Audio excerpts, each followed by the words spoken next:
Vivre ici est un pari pour les hommes, pour les bêtes. Tous se sont adaptés à l'environnement.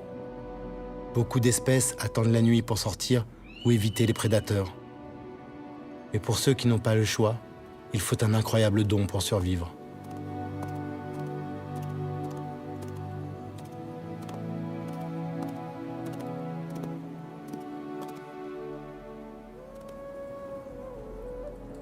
Après Gardaïa, je m'enfonce dans le Grand Erg. C'est une région de dunes, grande comme un tiers de la France. Le Grand Erg se déplace constamment sous l'effet du vent qui souffle le sable. Cette barrière est difficile à franchir pour les hommes du désert. Les caravanes doivent faire la liaison entre les rares points d'eau. Le Grand Erg a dessiné les routes des hommes et l'emplacement des oasis. Après Gardaïa, on doit atteindre à tout prix El Ménéa, puis Timimoun.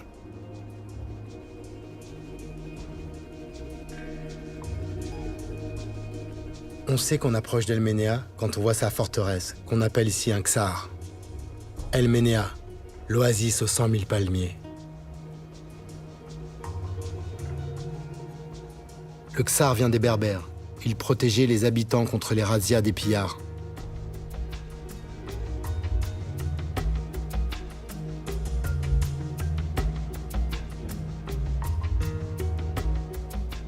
On y pratique encore une vraie agriculture saharienne, sur 3 niveaux.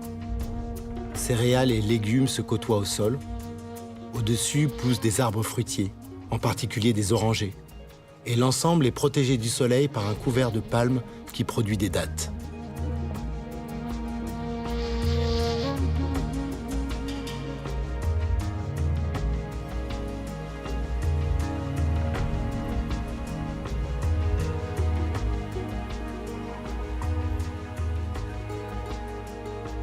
El Ménéa est une très belle oasis.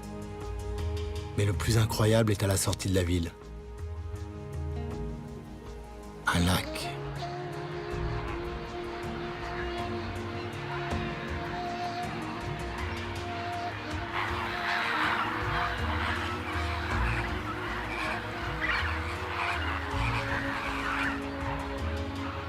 Au fin fond du désert, je me trouve face à un immense plan d'eau.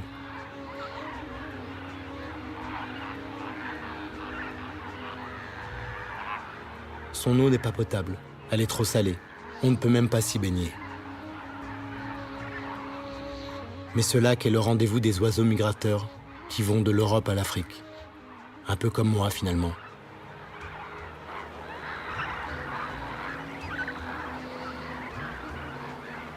Depuis la nuit des temps, flamants roses et cigognes font escale dans cette zone humide, au cœur du désert. Ils en connaissent l'emplacement. Leur vie en dépend.